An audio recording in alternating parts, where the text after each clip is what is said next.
one of the things that Open Carry Texas started out to do 2 years ago was take what was essentially a blank slate and create a state that honors more gun rights. Here we are now 2 years later, just prior to our 2-year anniversary of being founded in June of 2013. And we've already got open carry legislation, though it's not the perfect open carry legislation, sent to the governor and about to be signed into law. Not only that, but we're on the cusp of getting campus carry passed into law, and we're pretty much assured that's going to happen. Now that's a major accomplishment for several reasons. One, it's hard enough getting any gun legislation through this legislature.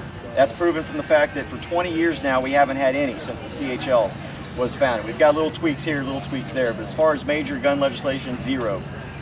So the fact that we got one piece, which is open carry passed, is a testament to all the hard work that so many people have been doing over the past 2 years by walking streets, by having these events, open carry walks, open carry meet and greets, going to the Capitol, going to their city councils, going to their representatives' offices. And that's just one major success. The next major success is the ability of law-abiding citizens to defend themselves against an aggressor on our campuses of higher education, our college campuses. So we are on the cusp of not only being able to open carry our firearms, but to be able to concealed carry our firearms onto a college campus so that things like Virginia Tech, Sandy Hook, although that was a high school, middle school, these things don't happen again here in Texas. So it's because of your hard work. It's because of the hard work of tens of thousands of Texans all around this state. And I would even add the hard work of thousands of Americans outside of Texas who have made calls to our governor, made calls to our legislature, and demanded that open carry join those other 44 states to become the 45th open carry state. I'm very proud to have men like Richard, who's been working tirelessly and without pay, I'll add. He will not accept money from me. I don't know what it is, but he has done this driving 2 hours every single day one way to the Capitol. David, who's down here in Houston in a very difficult place for gun rights. This is not exactly friendly territory down here. So he's kind of in the belly of the beast. And without the kinds of people, not only here next to me, but the kinds of people that are watching this video, the kind of people who are taking this video right now, we would not be where we are today. And I think every one of you that's watching this video that has supported Open Carry Texas, has supported open carry legislation, needs to kind of take your hand, give yourself a pat on the back because you've done it. We are now going to be the 45th open carry state in the United States. So, what do you guys got?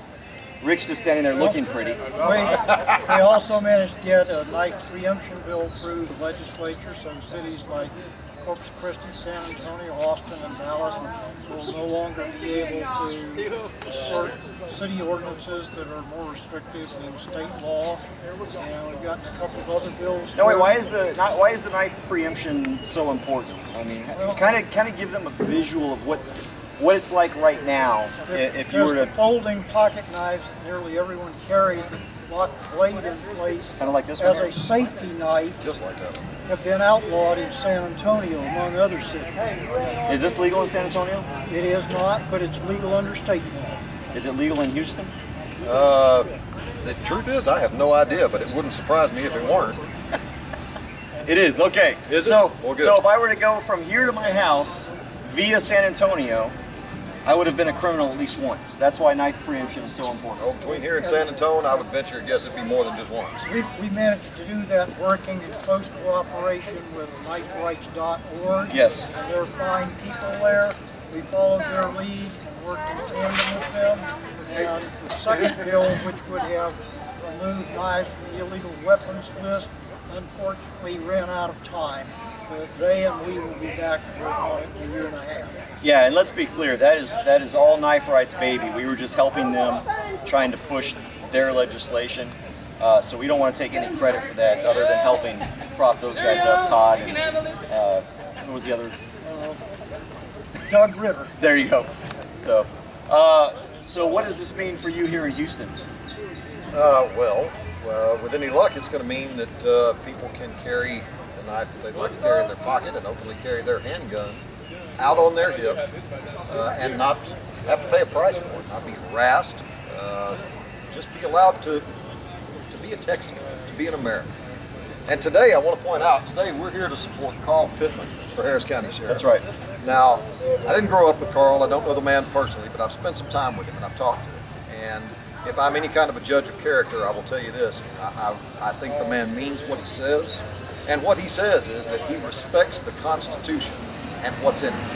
And that means he respects your First Amendment right to speak your mind, your Second Amendment right to defend yourself, and to have the tools that you need to do that with you.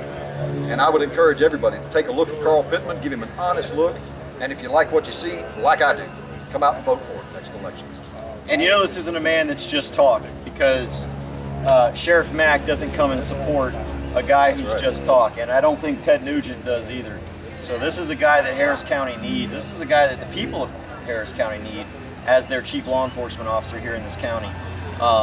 And I think it's kind of interesting. You brought up the handguns and the knives. So it used to be very odd that we could conceal carry a firearm, but we can't open carry a firearm. Now I think it's kind of odd that we can open and conceal carry a firearm, but we can't have a knife over 5.5 inches. Yeah, that's so kind of odd. We can walk around with literally a machine gun if we wanted to, but we can't walk around with a knife that's over 5.5 inches and a locking blade. So that's why the guys at kniferights.org are so important as well. They're tackling that, and of course we believe in the right to keep and bear all arms. So we support that endeavor as well. But we just need your support and your help to keep doing that. One other thing I'll add, we're not done. When Pancho Navarez pointed up to the gallery and said, "You see those people up there, they'll be back," he was absolutely right. We will be back. We want constitutional carry. And what that means is for the average citizen to be able to carry a firearm to protect their life and not have to ask the government for permission and then pay the fee that goes along with that. If you can legally own a firearm, you should be able to legally carry that firearm without jumping through hoops and begging for permission. That's exactly right. So just because we got license carry, don't give up, don't drop off, stay in the fight, because the fight's not over. We're going to keep coming back and keep coming back and keep coming back until our real, honest, genuine constitutional rights, the way the Founding Fathers intended, are respected. Open carry Texas will always have a role in protecting Second Amendment and Article 1, Section 23 rights in Texas. All right.